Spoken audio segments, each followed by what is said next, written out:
This video will demonstrate how to set memory seating positions with the Quickie Sydeo Ergo seating system.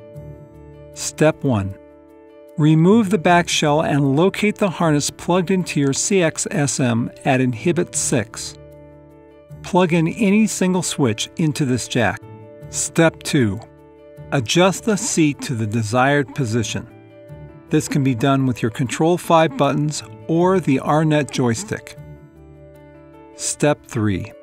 Using the Mode button, mode to the seating menu on the joystick. Then, using the joystick, toggle to the left or right to display the memory position you would like to change. This should be the one that is labeled M1 through M6. Step 4. Press and hold the single switch.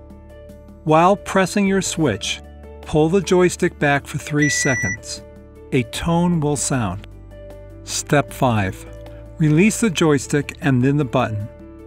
Your memory position has now been reset to your current seat position.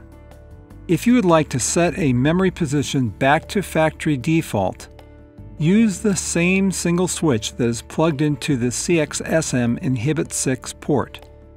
Press your switch and hold the joystick for 6 seconds.